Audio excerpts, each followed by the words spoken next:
Hello hi friends, welcome back to our channel. ఈరోజు మన వీడియోలో వచ్చేసి పాల మీద మీగడ ఉంటుంది కదండి, దానితో నెయ్యి ఎలా తయారు చేయాలో చూపిస్తాను. చూడండి, ముందుగా అయితే ఒక మందమైన గిన్నె తీసుకొని అందులో పాల మీద ఉన్న మీగడ మొత్తం అందులో వేసుకోవాలండి. వేసుకొని ఇలా చూస్తున్నారు కదా, పప్పు గుత్తితో బాగా రుబ్బాలి. ఒక 5-10 నిమిషాల వరకు ఇలా రుబ్బుకుంటూ ఉండాలి. ఇందులో చూపిస్తున్నట్టుగా అలా చేస్తూ ఉండాలి అండి.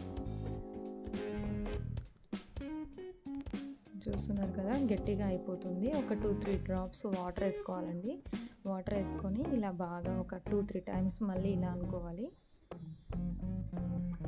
తర్వాతకు ఇక్కడ చూపిస్తున్న విధంగా ఒక 2-3 టైమ్స్ బాగా ఒక 5 మినిట్స్ వరకు బాగా ఎనుపుకోవాలి.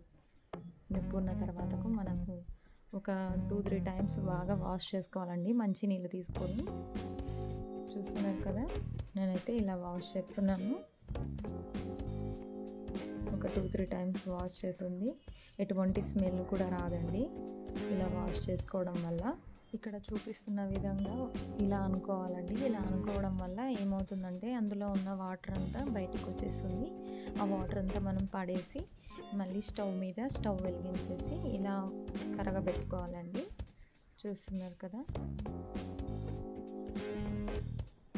ఇలా స్టవ్ పెట్టగానే ఇలా కరిగిపోతుందండి. మనకు మెల్లమెల్లగా నెయ్యి తయారవుతుంది. చాలా బాగుంటుందండి మనం ఇంట్లో చేసుకుంటే. మన హెల్త్కి కూడా చాలా మంచిది. పాల మీద మీగడ రోజు ఇలా తీయడం వల్ల ఇలా వస్తుంది. ఇంకా పెరుగు మీద మీగడ కూడా చాలా బాగుంటుందండి.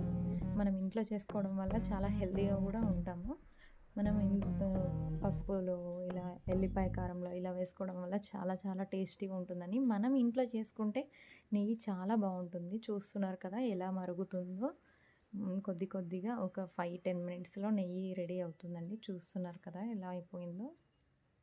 స్మెల్ అయితే చాలా బాగా వస్తుందండి ఇది. ఈ వీడియో నచ్చితే ఒక లైక్ చేయండి, షేర్ చేయండి. Thank you for watching. తప్పకుండా మీరు కూడా ట్రై చేయండి.